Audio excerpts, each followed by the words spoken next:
Welcome to the Born Unbreakable podcast. I'm your host, Coach Des, mindset motivator and lifestyle entrepreneur. From loss, trauma, disappointments, and devastation to healing, hope, and betterment, what has grounded me is my unbreakable spirit. We all have that spirit within us.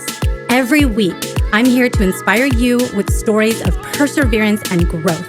My mission is to help you crush self-limiting beliefs and to be unapologetically you. You are your only limit, so take action today. Let your unbreakable ride begin now. This episode is brought to you by Blue Skies Life, a lifestyle brand with high-quality, ethical, and sustainable products. There are products for your mind, body, and home, everything from calming tea and luxurious shea butter to Turkish towels and silk kimonos. The holiday season is upon us, so start getting these one-of-a-kind gifts now. Go to blueskieslife.com, that's BLUSKYSLIFE.com, and use code BU20 to get 20% off your order today. Welcome to the Born Unbreakable podcast. I'm excited for this episode. Amy Sinha is my guest today, and I have to say she is one of the first of her kind, given her talent in the musical sphere. So I'm really excited to share a little bit about Amy's background, but I won't steal her thunder. I'll let her tell her story, but I'll give you a little bit of a preview. So Amy, she was born in South Wales, UK, and that's where she is today, calling in from. And she's the youngest of three sisters. I have a sister myself, so I know what it's like. I'm the youngest too. And she was submerged in music at a really young age. I loved learning, Amy, that you sang Somewhere Over the Rainbow at 6 years old in your first talent show. And since that young age, she fell in love with piano, classical piano, learning about jazz. But at the same time that Amy was finding her love for music and growing in that, she also experienced some difficult medical conditions. Having cataracts in both eyes, leaving her almost blind, getting diagnosed with a rare nerve condition, experiencing osteoarthritis, which almost had her wheelchair bound. And that trauma definitely impacted her confidence.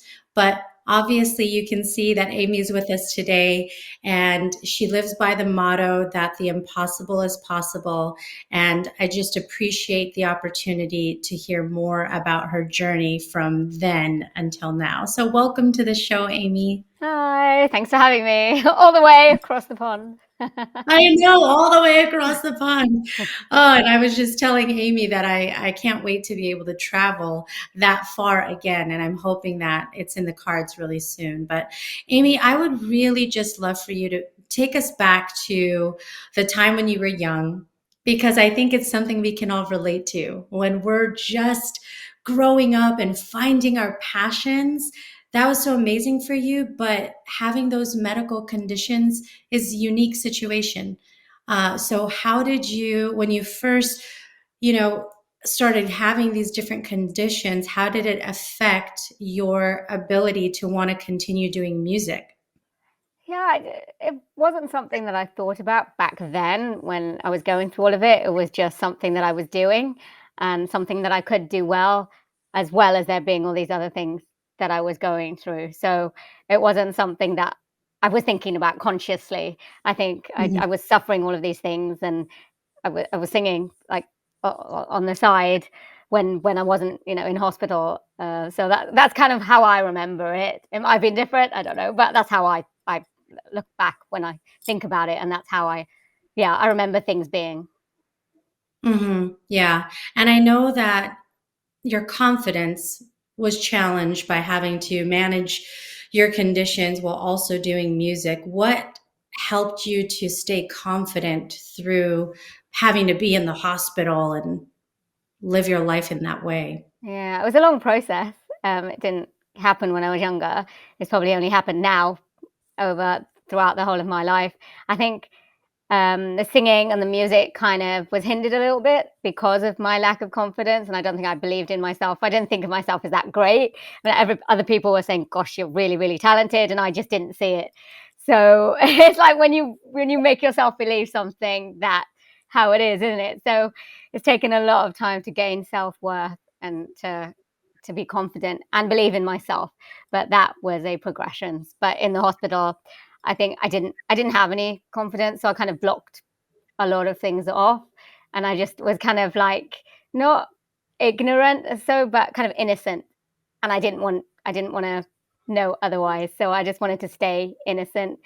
Um, yeah, I think that's the only way I can explain it. I don't remember having any confidence back then, even though I was doing it. Yeah. I was just doing it out of doing it. Yeah, it's hard to explain. It's a, like, Yeah, it makes sense when you're kind of going through it. It's hard to process, and looking back at it is a different experience, right? Because right. you're obviously in a different place. But tell me about where you are today. What are you focused on musically, and what are the things that you're doing today to continue pursuing your passion? You know what? These days, I'm focused on being happy every day. I used to find that difficult because I've suffered from depression quite a lot. So, and when you don't work in a 9 to 5 job, I mean, any freelancer will know this. You don't get work constantly. You get a bulk of work and then nothing, and it can be nothing for months, and then you get it again, and so you kind of gone up and down, up and down. So that can affect mental health. So now I'm kind of trying, even though I still work freelance, I'm trying to focus on learning new things in every day, and especially during COVID, meeting new people. I gave myself a task on going on podcasts. I've been doing it since the beginning of the year, and kind of being open, because funnily enough, I never actually used to tell people about anything I was going through, about what was going on with me, any disabilities that I had. Only my best friends and my family knew. So anybody that I met, they didn't know. Apart from me just being small, that I don't look any different. But inside, I was just like, oh, kind of battling with this, shall I say? And I was like, no, I don't want to. So that is kind of what I'm focusing on now. So just grasping the opportunities. If I feel like I want to do something and I feel like it's the right opportunity, and even if I feel a little bit nervous about it, as long as I don't feel dread, then I will take that opportunity, and kind of just live every Yeah, day as it comes. That's kind of what I'm focused on right now. yeah. Yeah, no, you know what? I think it's really awesome because that is a true sign of vulnerability.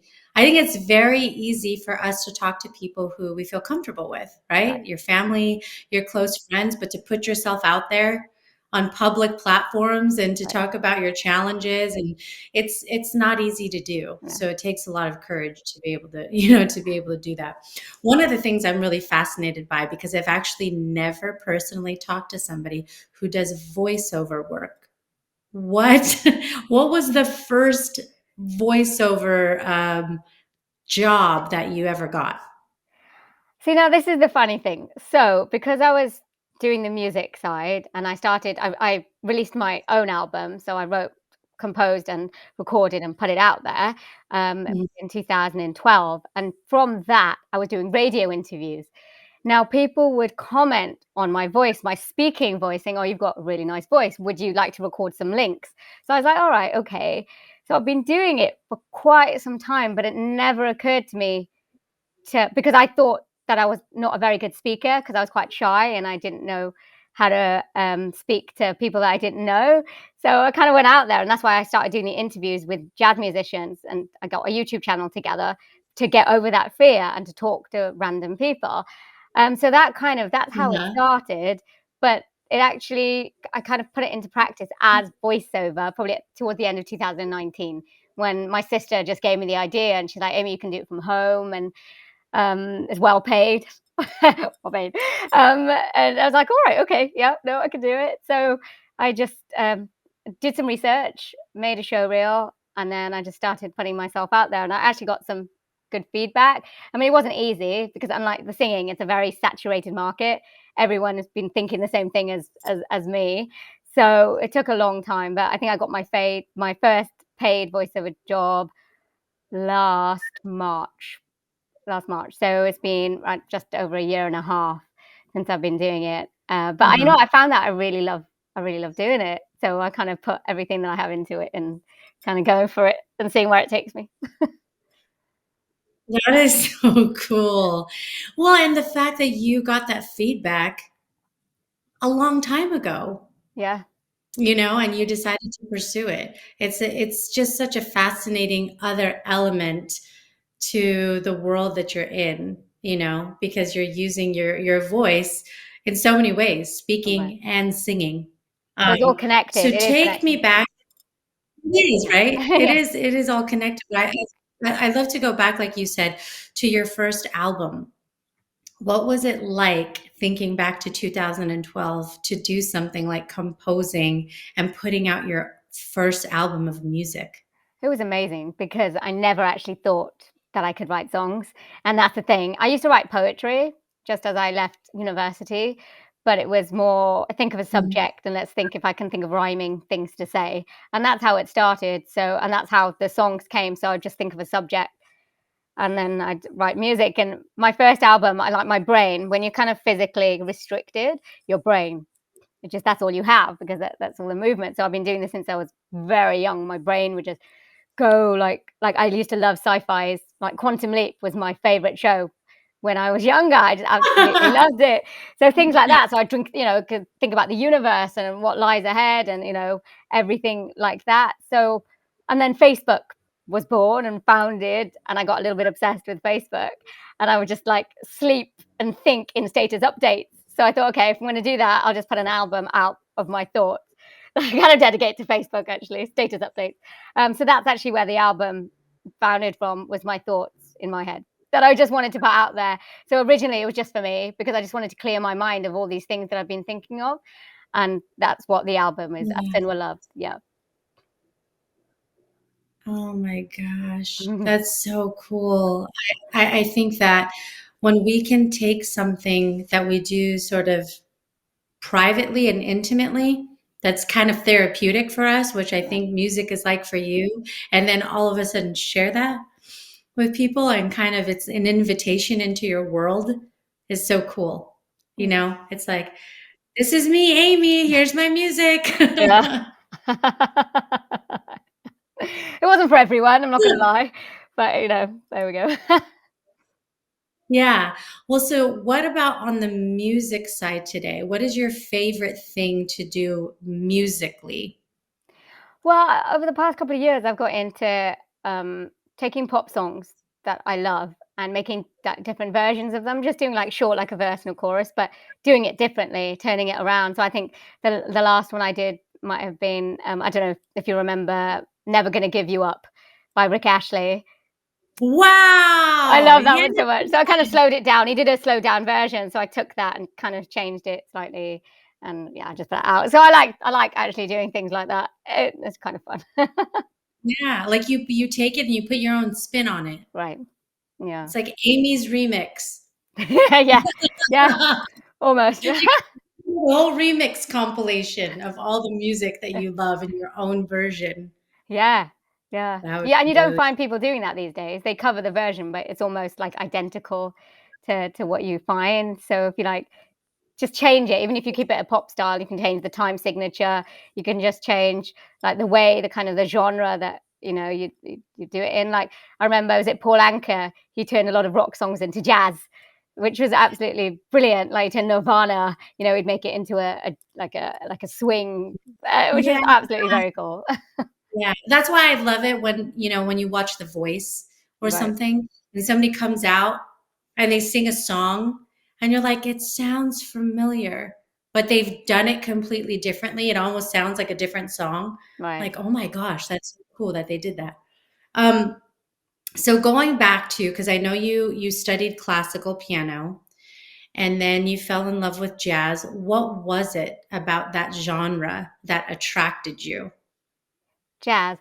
I think it was the fact that it was so complex and it had so many different layers. And back then, I was going through all of that stuff, and my mind was just racing, as I said, all over the place. And I think I just related to that and the lyrics. I used to love the lyrics. It was just so like gentle and just accessible to everyone. Even though I know people don't think that, but the lyrics of back then. So you got George and Ira Gershwin, popular "Summertime," "Someone to Watch Over Me." The pop can't take that away from me, and they're just so lovely. But it has different meaning to different people, and wherever you are in your journey of life, it can mean something different. And I think that's what I loved. It's just the layering of the lyrics and the layering of the music. You just had so many things going on at one time, different instruments, playing different phrases to match, to go underneath. And that's what I loved. And that you didn't at that time find that in pop or rock so much. It was kind of basic. He had like maybe 4 chords that you'd play, and jazz just had so many different chords. And I think that's what I loved about it. I mean, I know some people think it's pretentious, and it doesn't. You don't. People are just doing their solos for about 10 minutes, but I really loved it. Yeah. That's so funny. I say that. Oh my gosh. So the first exposure that I had, I think more deeply and intimately with jazz is when I went down to New Orleans. Because obviously over there on Bourbon Street, there's jazz bands and there's music. As soon as you hit the street at night, it's there. And you're right. The intricacy of just seeing all the instruments at once and how they come together to form the sound is incredible. Is just really magnificent. Is there a place out there in the UK that you go to that's really popular for jazz music too? Oh Kind of like wow, yeah.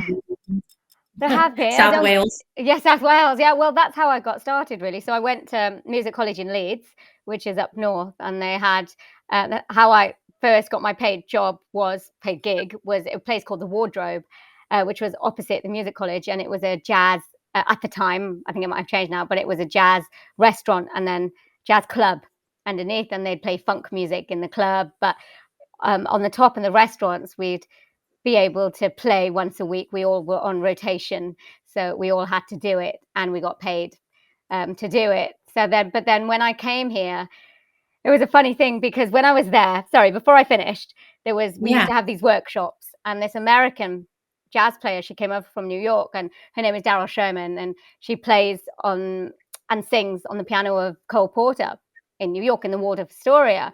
And she came over and we did a workshop. And I think she was really impressed with me because she was touring and she was playing in Swansea.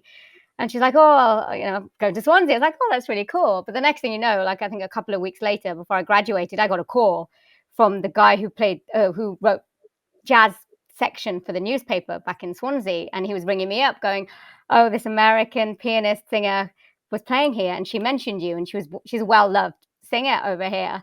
And because she actually said who I was, and I'm young and up and coming, they kind of started to pay attention. So then when I came back to Swansea, they were quite excited going, this new vocalist come out, just graduated. So there is a place in Swansea, it's called Swansea Jazzland, and we used to have, or we still do, but amazing jazz musicians from all over the UK, America, touring, from Europe, and going there every week. I kind of got to know everyone, and they really helped me out. So I'd be able to sit in and sing with musicians that came to Swansea. So I didn't actually have to leave Swansea because like everyone was coming here, which was kind of amazing. So yeah, it was a fun time. Oh my gosh. That's so amazing. And so Mm, you really got to meet all kinds of people mm. that are creating this music from different parts of even the world. Yeah. And it was amazing because I just literally, because it was physically like hard for me to move about. So I was thinking, okay, how am I going to do this? And everyone's like, you have to go to London. You have to go to London to make it. And I just didn't want to go to London. I didn't like, I didn't want like the fact it was so busy and it was so impersonal. I mean, Swansea is quite a big place, but it's small. It's kind of everyone does know everyone. You heard of everyone. But yet people were coming here. So from all over the world that you wouldn't have even thought, like we thought of Swansea as a little place, but everyone seemed to know about it. So it was kind of cool just being here and yet getting all those opportunities. So I am a firm believer of kind of putting the intentions out there and putting the thoughts, and then it kind of comes, the opportunity comes, and you don't have to be in a particular place. You just have to let it come to you. I think the days of Yeah. having to be in a certain place are kind of obsolete, especially with the internet and social media and things like that. Yeah. Mhm. Yeah, we manifest it, right? Right. Just be present and surrender to the moment, and you can manifest bringing those things and opportunities to you. That's Right. really amazing. What if you think about the next year, because we're going into a new year, 2022 soon. What are you looking forward to? What are you excited about in the future for you? Wow, I'm excited about doing more voiceovers. I want to do bigger voiceovers for bigger companies and maybe TV. I would love to do TV commercial. I've been doing a lot of Mm. networking in the States, and British accent, is quite popular. Was that where you are? I'd love to go out there. Yeah, I would love to come over to They're my America. they're my favorite accent. I'm like, oh, a British accent. Where is that coming from? I must listen to what they have to say. You know what? I don't know what it We is. do the same with America. It's like, "Ooh, American. Ooh, I like that." Literally, exactly what you just said. "Ooh, he's American. Ooh, she's American. Hang on, where?" Oh my Yeah, God.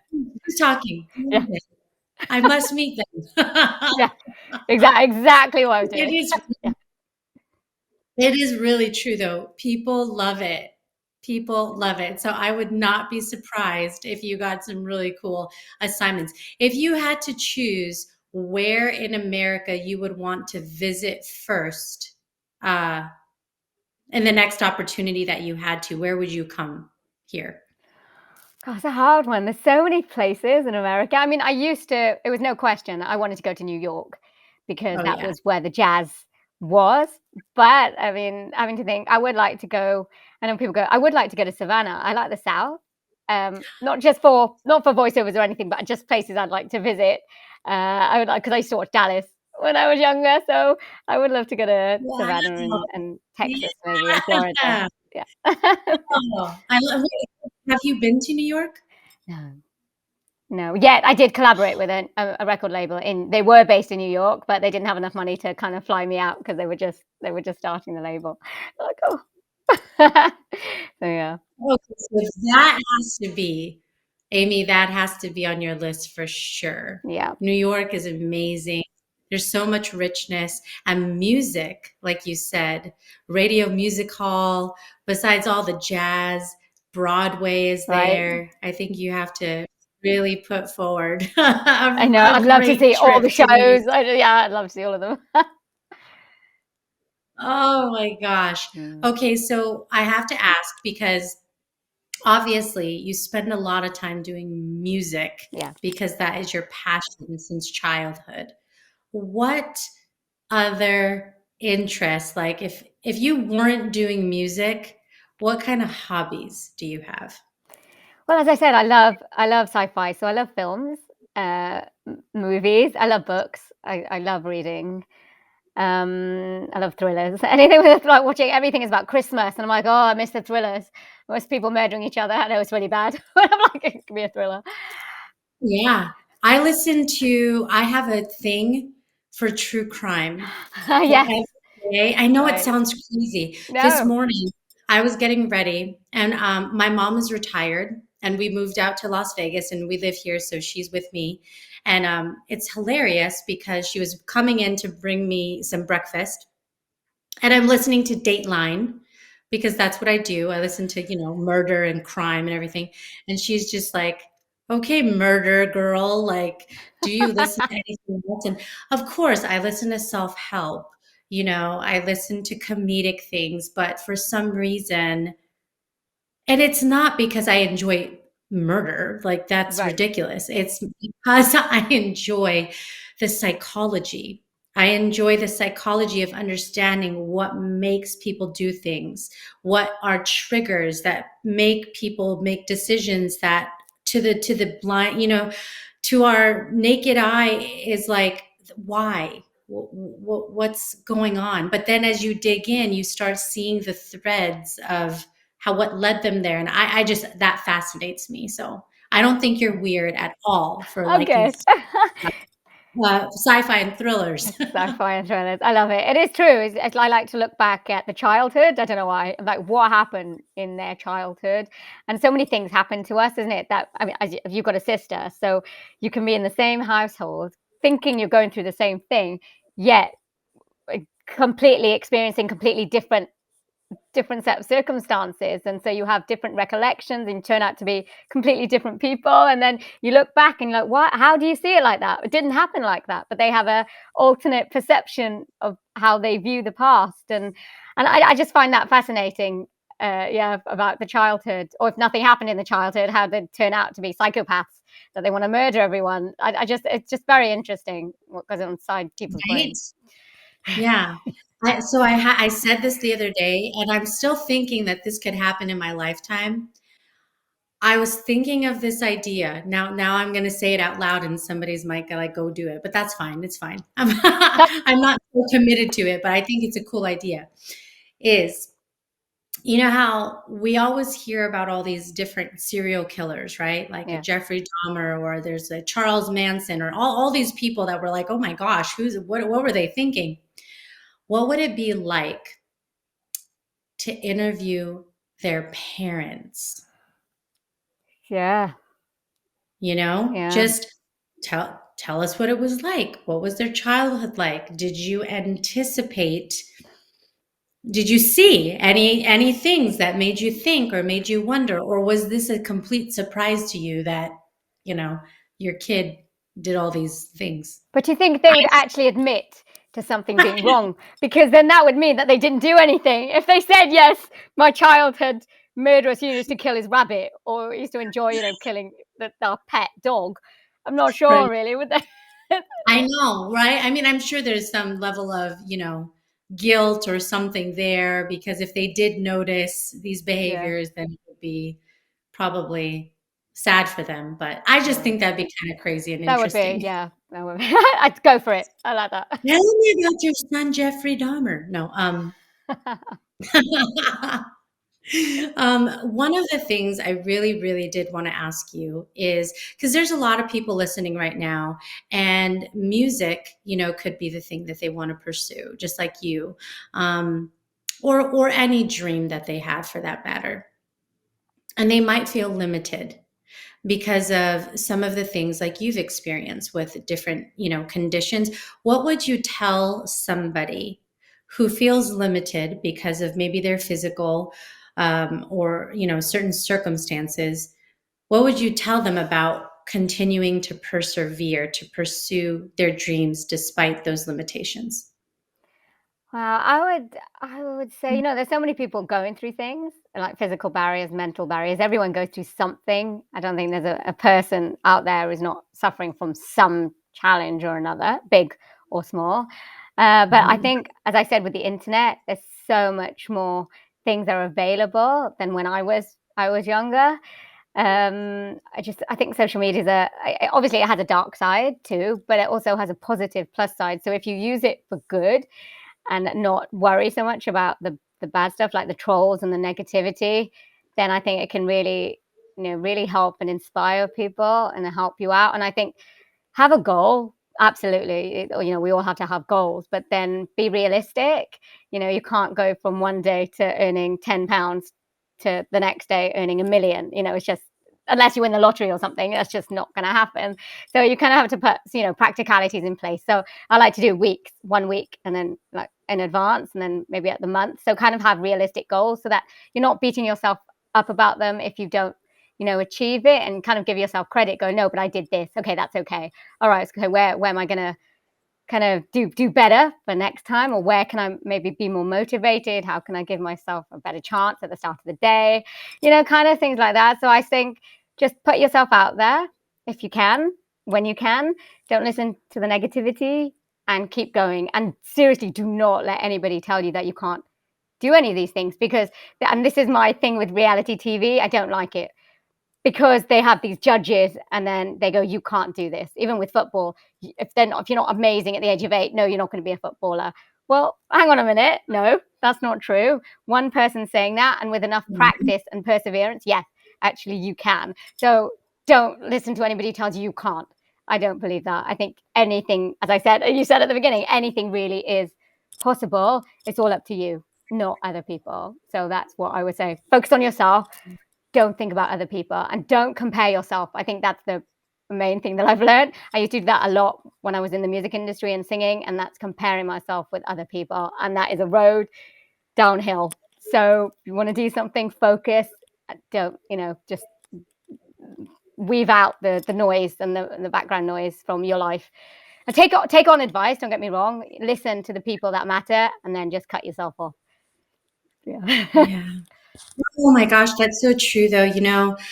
I think very often in life, somebody at some point tells us no, or that we're not made for something. And that can change a trajectory, because then you tell yourself, well, that must be true. Because if they're saying it, then they have a point of view, and they're obviously very passionate about that point of view. But when you believe in yourself enough, you can prove that person wrong, and there's so many other people who do believe in you.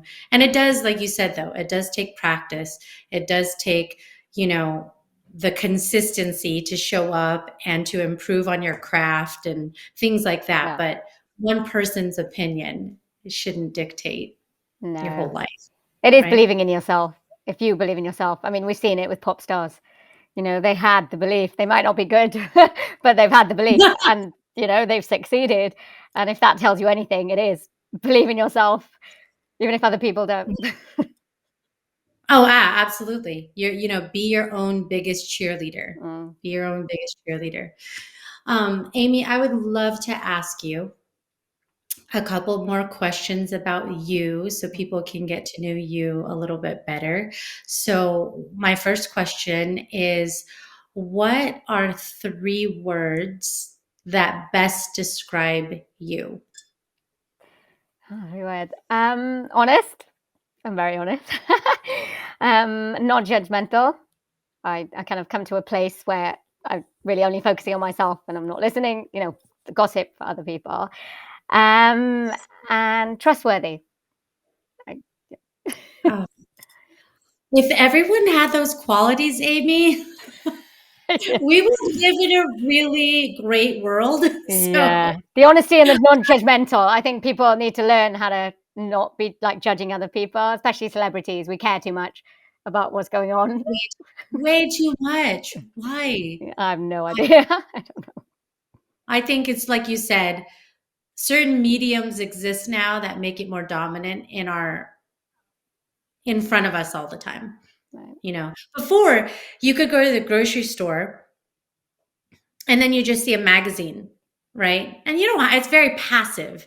If you see Julia Roberts or whomever on the cover of a magazine, it's like, oh, okay, that's interesting, and you could decide if you're going to read it or not. Today, social media puts everything in your feed, Yeah. or it's on TV. It's more pervasive, and I think that's probably contributing to why there's an obsession of what these other people are doing. If that they have nothing to do with your life at all. No, and do we really care who's going out with who and if they've broken up and they're dating somebody else? And yeah, it seems to be everyone seems to have an opinion. And like they form their opinion on, oh no, we hate that person because they dumped this person. It's like, well, you don't actually know them. I So know. yeah. Too, I think sometimes we do this. It's like a distraction. I kind Right. of think about it like that's like a distraction, because when we're spending our time doing those kinds of things, it just takes us away what we're supposed to be doing for ourselves. It's like there's a whole lot of stuff that we have to work on with our own lives and our own goals and our own pursuits. But when you don't want to put the energy into that, Right. people distract themselves with these other things, Right. right? It is. It's like soap operas. I used to love soap operas because it would get away from my life, because you're watching TV. And I think that's what sci-fis I love so much because it was like a leap away from reality. And they're Yes, great for escapism, but not actually dealing with life as it is. right. Then you're done with the episode and you're like, "Oh, my problem is still there. I still Right. have to do that. Dang it." Yeah. Oh my gosh, it's so true. Okay, my next question for you is, what is something that you're working on improving? Oh, so many things. um, improving. Um, Well, the voiceovers, the technical side and the expression side, and kind of becoming more free. Because singing, I was able to do that with music, but words are slightly different. So you have to put the emotions behind it. And because I'm not a natural actor, or I'm very expressive with my voice, but not speaking like actor. As I said, because I'm quite honest, I kind of come with that mindset. So lying is kind of difficult to me. So I have to kind of twist it around instead of thinking myself as I'm lying. It's just, no, it's truthful. It's just something else. And I just have to think of it in another way rather than I think as I'm Yeah. thinking about it. So because I never really thought of myself as an actress throughout the whole of my life. I never thought of it. So it's just removing that block that I have and kind of just putting myself, just allowing myself just to be free and it's okay. So what I'm going to work on just allowing myself to just feel every emotion, and it's okay to kind of put it out there. Yeah. Yeah. Well, because it is a different energy, like Yeah. you said, right? Yeah. It's you are, and I think when I think about somebody who's an actor or an actress, they're channeling, you know, something or someone to be able to convey whatever it is, especially if it's like an autobiography Right. and somebody's playing the queen or Princess Diana or somebody that they're wanting to do the best job they can to convey that person. It probably takes quite a bit to do all of that, you know? Yeah, you have to immerse yourself into what they were feeling, and then you have to use your own. But using your own is kind of difficult when I'm not used to it. So because I've been blocked, because I tried to block myself off. So it's kind of yeah, it's kind of a new experience, kind of using my emotions for that. Whether when I was singing, actually, people used to know me as a ballad singer because I used to love singing the depressing songs because I Oh, could resonate with that. I know, but I could resonate with that. I know, and I was great at doing that. Kind of doing the other, using the happy ones now is kind of beautiful. I'll listen to songs and I'll just start crying. right. Like, oh my gosh, am I Yeah, crying right now? But it feels it's that emotion that comes with yeah, music that makes it so beautiful, you know? but But it's I happier. really, yeah, I love everything you said because it's just it demonstrates that we're always wanting to learn something. We're always, trying to become better at something, and I think that's part of life, and that's Yeah, awesome. I don't think you can ever go through life and not want to learn something new every day, or you know, It would be really boring yeah. otherwise. If you just walked around and we just knew all the things and we didn't want to learn anything new. Yeah, Mm. I don't think that would be very fun. Yeah. That's not a fun life. Okay. What is a self-limiting belief that you've had to overcome in your life? Oh god, there's so many. There's so many. I've had a lot of self-limiting beliefs that I've created myself because I was in that situation and I just couldn't see past it. So, um, probably, I mean, when I was younger, I mean, I used to love all the pop singers. So I used to love Whitney Houston, Mariah Carey, just the soul, the 90s and those kind of singers. And I used to do the little trills that Mariah Carey I used to copy like really easily. I know I used to do Hero. My thing was here singing Hero. Um, so I think a self-limiting belief would be that I wouldn't be famous because that's all I saw and I wanted it, but I couldn't see it. So even though I wanted it, there was nobody out there who was disabled or had these, or you didn't see anything that was going behind the scenes. All you would see these perfect, happy Britney Spears, dancing her way until obviously she got to the breakdown. But until that point, she was just this perfect, teenager slash going into womanhood. So I didn't see anyone with difficulties and disabilities. So I couldn't see myself in that being famous in your typical way. And I actually auditioned for not The Voice, but for Pop Idol. And it was back when Pop Idol was Pop Idol. So I think it was second or third one. And it was a mistake. Don't get me wrong. It was a complete, total mistake. But I'm glad I did it because I didn't want to do it again. And I realized the realities of what goes on behind the show. And they Mhm. didn't want to take somebody like me. So, but they actually said it, I remember, on an after, I think Dr. Fox said, oh no, we had one, disabled person, with a leg. So yeah, we have loads.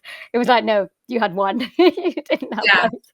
So, Mm. kind of the thought behind it, they didn't know. They didn't want those kind of people as pop singers, or they didn't think that disabled people would represent what they were pulling out their pop factory to make money. So it wasn't something that I was going to be able to do in Yeah. any shape or form. But I had that dream, and I had it for quite some time until I didn't, and then I felt bad for not doing Yeah. it. Yeah, yeah, yeah. Yeah.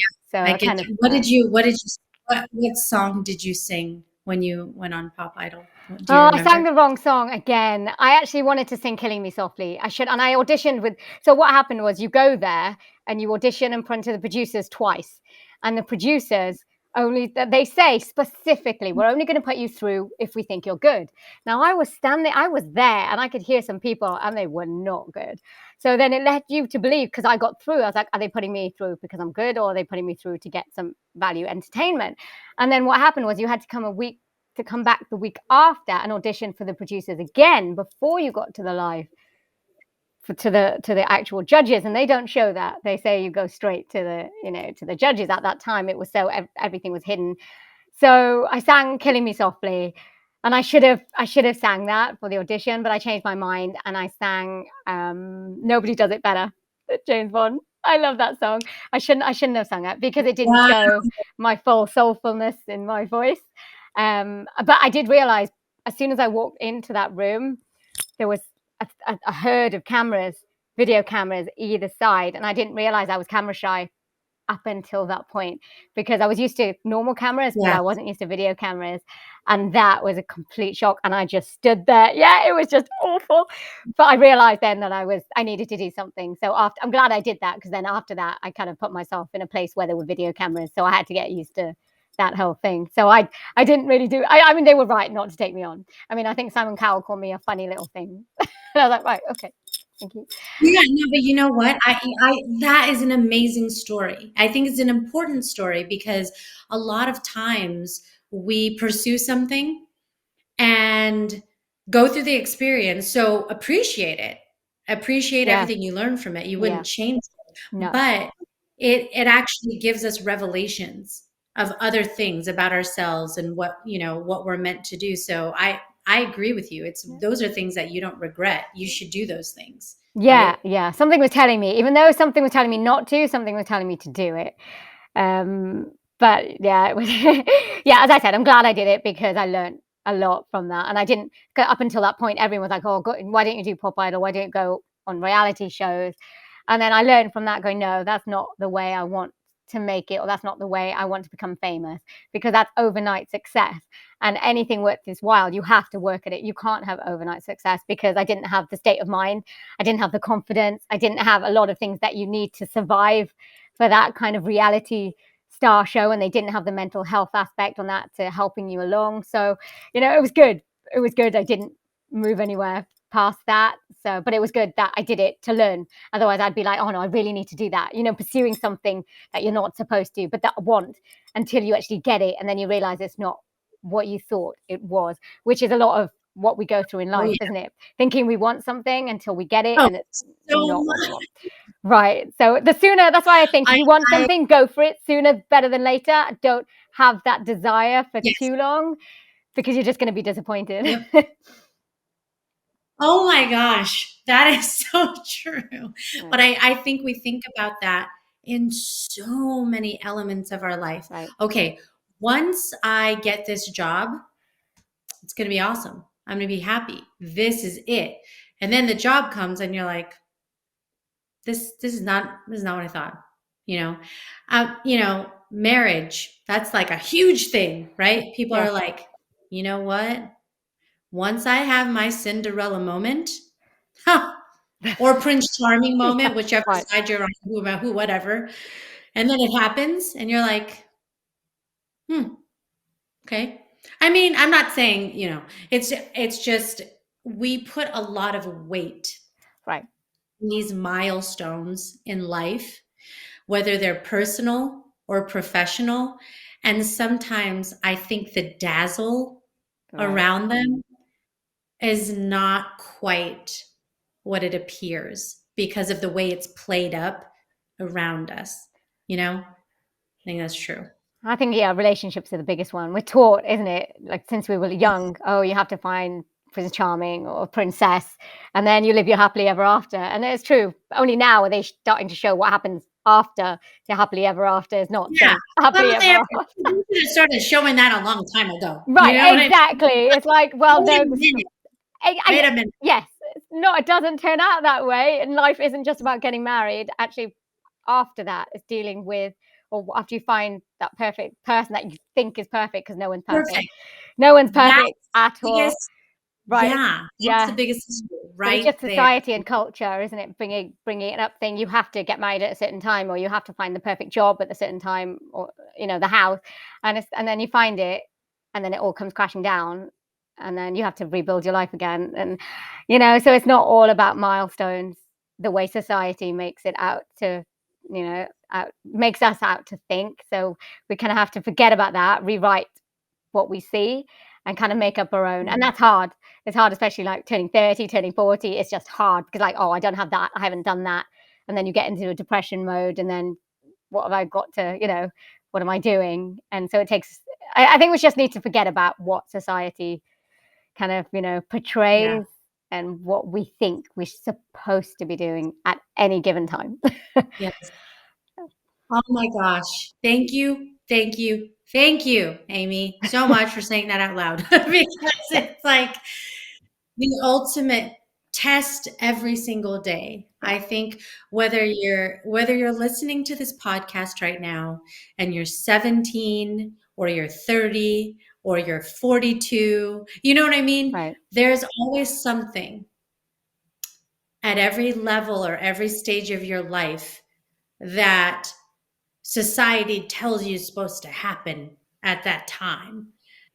And you have to be, well, and that's why my motto is to be unapologetically you, is because sometimes being unapologetically you means it's not living up to those quote unquote standards that are set out there because you're blazing your own trail and it looks a little different, but it feels right for you. And that's what I want people to be able to get out of these kinds of conversations, is that real people do things that are meant for them and not because, some magazine or TV show said this is the way to do it. right. And that's hard. It's hard when you grow up, with Mhm. everything, especially TV and social media now. It's even harder for young kids. I wouldn't want to grow up, be a teenager at this time. It's hard enough back then when we didn't No. have mobile phones. Um, I would not want to do that. This is so hard. But it actually brings me to my next question, which I feel like I've learned a little bit, but what is one thing that you would want to see changed in the world? I think I would like to see people be more tolerant with other people, but we've come to kind of this place where you can't say anything. And I think we're taking away the right to have our own opinions, because fear you're going to offend someone. And I think I'd love to see that change, because I think we've just got too far. I mean, we don't want to go Mhm. back to 1950, don't get me wrong, but I think where we are right now is dangerous. It's a dangerous place because, I mean, you say in America you got freedom of speech, but then do you? And my argument to that: do you really have freedom of speech? Because everyone is actually commenting on your freedom of speech. So yes, you have the right to say anything, and then you're going to get hatred for it, or you're going to get, why are you saying that? How can you say that? And especially with politics and transgender and all of these things now going on, and you can't say anything. You say anything against anybody, and you're going to get attacked. So that's not freedom of speech, and it's happening in the Mhm. UK as well. And I don't believe in racism. Absolutely, that needs to go in all forms. And yeah, as I said before, tolerance. We just need tolerance and a sense of humor. I like to bring back the sense of humor and the fact that we can laugh, laugh at ourselves, laugh at just everything without taking things so seriously. Just, oh God. Yeah. That's what, I don't actively watch the news. Mm, It doesn't mean I don't like to be aware of what's going on. I try to find non-biased information, read it for myself in short snippets, not like all day long, or else I'd be depressed severely. But just, finding the facts, finding what's going on, because you're right. You turn things on like the news, it's not funny. There's no fun in it. There's no light about the good things happening in the world, and all of the positive influences. It's just divisiveness with politics, Right. violence that it's happening. I mean, it's just really like 5 minutes of that and you'll just feel just downtrodden for the day, Yeah. Everyone would just That's want to attack people for their own agenda. And there's no, it's not necessary. So I think if we just like accept people for who they are, but then as I said, just be like, I'm small. I've heard so many small jokes. It's not even, not even funny. But yet I always say, if something's funny, I will laugh. Even if it is, an attack, not an attack, but if it is towards me, that's fine. Just make it funny. It doesn't really bother me. You can say anything you want. So, and I think people need to just, too. yeah, have that. Because comedians, I'd hate to be a comedian. I wouldn't even know what to say. Like, like, uh, Yeah. How tall are you, Amy? I'm 4'5". Okay. So I'm in the fours Oh, are you? as well. Oh. I'm 4'11". I mean, I Oh. consider that to be, except everybody I am around is very tall, Have to they got me, taller like, as they got older? I don't like so many more. I realised that I'm living in. I always say that I'm in the land of the giants because people have just started to get taller and taller. And like my neck is just killing me. And literally, I have so many tall people around me, and so many of my female friends are like 5'6", 5'7", and the men. Don't get me started. They're like 6', 6'1". I'm just like, oh my god. I know. I've been meeting more guys lately that are like 6'5". So I'm like, how are you I just don't even understand this. So yeah, so we are together. I know the neck thing. I understand it. It happens all day for me. That's good. I'm glad I have a compatriot with me. Yeah. Okay, so my next question for you is, what is one of the best pieces of advice that you've ever been given? Oh gosh. Um, yeah, I've been given so much advice over the years. It's hard to know. Hard to remember. Maybe it was probably don't go on reality shows, but I didn't take their advice because certain things you have to experience for yourself. So I did actually did somebody Yeah. did when I was in music college because I mean jazz at that time was prestigious and you don't pop is kind of below jazz. Everything is below jazz. So when I was graduating, because I'd gone through that degree, so I knew I was good. I knew I was a very good singer. I was very musical. I had a great tone. So I had all these positivity things about myself. So a friend of mine said, just don't do it. Don't go. You're not a pop singer. And I was like, no, I'm going to go. All right. Yeah. That is so funny. I love that. Don't do it. Don't do It's it.